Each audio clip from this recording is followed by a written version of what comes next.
வணக்கம். சற்று முன் கிடைக்கப்பெற்ற மிக முக்கியமான செய்தி ஒன்று வெளியாகியுள்ளது.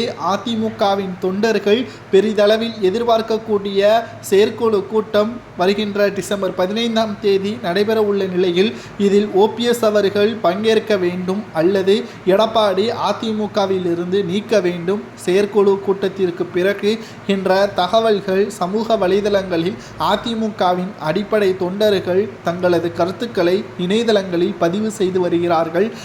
முன்னாள் அமைச்சர் செங்கோட்டையன் அவர்கள் உறுதியாக கூறிவிட்டார், நாங்கள் ஓபிஎஸ்ஸிற்கு அழைப்பிதழ்களை கொடுத்துவிட்டோம், அவர் நிச்சயமாக செயற்குழு கூட்டத்தில் கலந்து கொள்வார், அதில் ஏதேனும் இடையூறுகளை எடப்பாடி செய்தால் நிச்சயமாக நாங்கள் எடப்பாடியை கூட அதிமுகவில் இருந்து நீக்குவோம் என்று உறுதியாக செங்கோட்டையன் அவர்கள் கூறியிருக்கிறார்.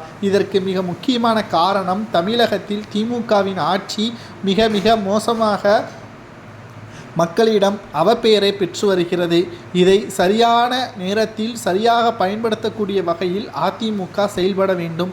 இந்த நேரத்தில் அதிமுகவின் கள ஆய்வு கூட்டத்தில் மோதல்கள், அடிதடி, எடப்பாடி சுயநலமாக சிந்திப்பது என்று ஒவ்வேறு பிரச்சனைகளும் எடப்பாடி பழனிசாமி அவர்களை சுற்றி கொண்டு வருவதால் அதிமுக மக்களை சந்திப்பதிலும் அவர்களது குறைகளை தீர்த்து வைப்பதிலும் பல போராட்டங்களை சந்திக்க உள்ள காரணத்தினால் 3 அணியாகவும் 4 அணியாகவும் பிளவுபட்டு இருப்பதன் காரணத்தினால் அதிமுக வெற்றியடைவதில் மிகப்பெரிய ஒரு சந்தேகமும் எழுந்துள்ளது. அதை எப்படியாவது சரிகட்டுவதற்காகத்தான் எடப்பாடி பழனிசாமி அவர்கள் இந்த செயற்குழு கூட்டத்தை கூட்டியுள்ளார்.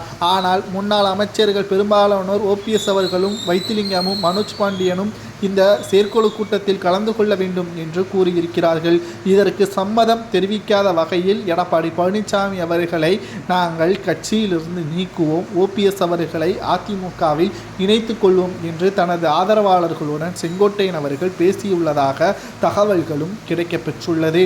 பொறுமையாக இருந்து பார்க்கலாம்.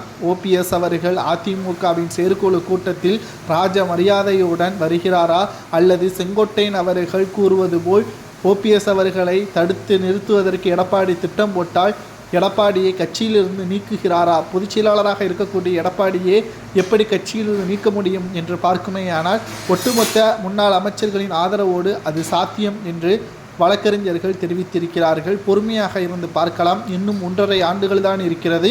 திமுகவின் அவப்பெயரை அதிமுகவின் நற்பெயராக மாற்றுவதற்கு கடைசி களமாக இது பார்க்கப்படுகிறது. செயற்குழு கூட்டத்தின் பொழுது எடுக்கக்கூடிய முடிவுகள் அதிமுகவின் தொண்டர்களுக்கு மகிழ்ச்சி அளிக்கிறதா என்பதை பொறுத்திருந்து பார்க்கலாம். இதை பற்றி உங்களது கருத்துக்களை மறக்காமல் கமெண்ட் வாயிலாக கூறுங்கள். நன்றி, வணக்கம்.